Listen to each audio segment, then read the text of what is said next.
Buenas tardes, mi nombre es Mauricio Rodríguez Rodríguez y voy a hablar acerca de un artículo enfocado acerca del acero al carbono en tuberías 1518 y en cómo influyen en sus diferentes tipos de pruebas y análisis exhaustivos para su mejor conocimiento, cuidado y sobre en qué va enfocado en la industria. El objetivo de este estudio pues es analizar las causas de fallo de una juntada soldada en una tubería de acero al carbono AISI 1518, utilizada en la industria petrolera a través de las evaluaciones metalúrgicas, mecánicas y electromecánicas. La composición química que encontramos en este tipo de acero nos viene presentando un carbono de 0.21, manganeso de 1.40, fósforo de 0.04, azufre de 0.05 y silicio de 0.30 aproximadamente. Como un estado, tenemos el estado de laminado en caliente, con una resistencia a 67 a tensión kilogramos sobre milímetro cuadrado, un límite elástico de 50, un alagramie- un alagramiento de 18, reducción de área al 60 y un dureza de Brinell y HRB de Brinell de 198 a 220 y HRB de 92. Tenemos diferentes tipos de tratamientos térmicos aplicados en este tipo de acero, que tenemos el normalizado, el temple y la cementación. Como el normalizado tenemos una temperatura de entre 900 a 920 grados centígrados. En el temple está entre 860 a 890. De la cementación de 900 a 930. Y el medio de enfriamiento de cada uno, en el normalizado es el horno al aire, en temple el agua y en la cementación el aceite. Bueno, la importancia de la metodología en las siguientes pruebas que vamos a están los no destructivos, que son fundamentales en múltiples estudios que permiten evaluar la integridad, características de un material, componente o estructura sin causar algún daño. Tenemos el análisis una técnica clave de la caracterización de materiales metálicos. Ambos métodos permiten entender la microestructura y la composición del metal, lo que resulta beneficioso para el control de calidad, la investigación y el comportamiento de las análisis de fallas y el desarrollo de materiales de la placa. Tenemos lo que es también la difracción de rayos X, que permite identificar y caracterizar la estructura cristalina de los materiales de forma no destructiva. Aquí las diferentes tipos de marcas o de la metodología que acabo de explicar. Bueno, en este tipo de artículos se encontró que en los ensayos no destructivos que se realizó el PT y el RT, la identificaron con grietas micro y macroscópicas, que más adelante les voy a enseñar acerca del análisis gráfico. El análisis metalográfico y SEM, EDS revelaron distintas microestructuras en el metal base de la zona afectada por el calor y el metal de la soldadura. En la difracción de rayos X detectó una presencia de productos de corrosión, óxidos y sulfuros de hierro.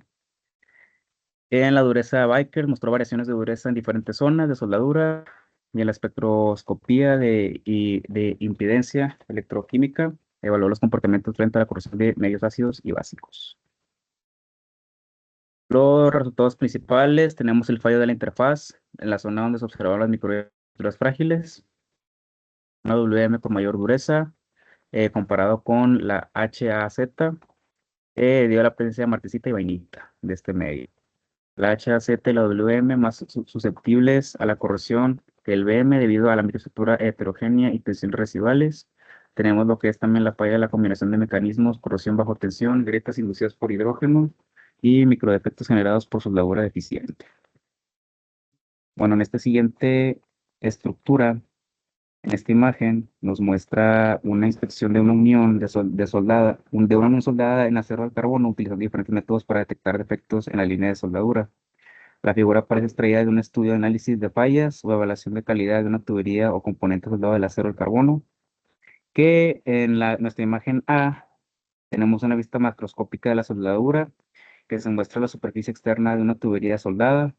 Puede observarse el corón de la soldadura y el estado superficial, que tiene la presencia de óxidos o decoloraciones, típico tras la exposición al calor o condiciones ambientales. En la imagen número B tenemos las radiografías industriales, que es el ensayo no destructivo por rayos X, que anteriormente les comenté. Se presentan 3 imágenes de radiografía industrial de diferentes secciones del cordón de soldadura. La línea de soldadura que está marcada como wet line. Estos ensayos permiten detectar defectos internos no visibles como las porosidades, inclusiones, falta de fusión, grietas internas, etc. En la imagen número C tenemos el ensayo de líquidos penetrantes, que es otro ensayo no destructivo. Se muestran imágenes de la misma soldadura, examinadas mediante líquidos penetrantes, técnica ideal para detectar fisuras o discontinuidades superficiales. Las manchas rojas indican discontinuidades abiertas en la superficie, como fisuras longitudinales o transversales, poros abiertos, inclusiones superficiales, que se nos presentan en este tipo de pruebas. Este tipo de ensayo revela efectos superficiales que podrían facilitar la corrosión a provocar fallas prematuras bajo esfuerzo. Como interpretación general, tenemos que la muestra evaluada es una soldadura en acero al carbono que revelan presencia de efectos internos, de efectos superficiales ubicados a lo largo de la soldadura. Bueno, aquí tenemos una breve explicación más gráfica de la tubería defectuosa de la unión soldada, con varias imágenes tomadas en la línea de soldadura y superficies de la fractura que se presentan tanto en la A, en la B, la C y en la D. En la microestructura de sección transversal de la muestra fallida, aquí tenemos de la muestra A y B, en la base metal MB, en la C y D tenemos la zona afectada por el calor de Z a C y de la E y F, zona afectada por el calor seca del metal de soldadura. Tenemos también lo que es la interfaz y el área del metal de la soldadura. Las muestras se grabaron con el nital al 3%. Tenemos aquí lo que es la prueba del rayos X, un patrón de difracción de rayos X tomado con el núcleo de la muestra, donde se nos muestra la superficie de la fractura con la superficie interna de la tubería del acero, que nos dice que se presentan 3 difractogramas distintos correspondientes a diferentes muestras o condiciones de una muestra acero. La muestra número A, que nos muestra el rango de rojo con picos muy débiles, probablemente una muestra con poca cristalinidad y con productos de corrosión amorfos o de baja calidad. En la grafía número B, el negro con picos intensos muestra con varias fases cristalinas bien definidas. Y en la C, que es la verde, nos muestra también con picos definidos, otra condición o zona de la misma muestra con presencia de distintas fases. Muestra también este tipo de prueba una comparación de bases de datos de difracción con posibles fases identificadas, óxidos de hierro, sulfuros de hierro y hierro metálico. Estas líneas sirven como guía para asignar picos de difractograma o compuestos conocidos. Aquí tenemos la imagen del CEM tomada en la superficie interior de la tubería. Tenemos lo que es una imagen electrónica de cómo se distorsiona mediante la superficie interna del material. Algunas causas de la falla que se presentaron, pues los parámetros de soldadura inadecuados, la ausencia de tratamientos térmicos, exposición de medios corrosivos, formación de estructuras gruesas que inducen tensiones residuales. Y como por último, algunas recomendaciones para estabilizar este tipo de método. Se da mediante un control estricto de parámetros de soldadura y usos estándares de diferentes normas, aplicación de tratamientos térmicos adecuados, implementación de protección catódica en zonas críticas y monitorear y controlar las concentraciones de ácido en petróleo crudo. Y pues por mi parte eso es todo. Muchas gracias.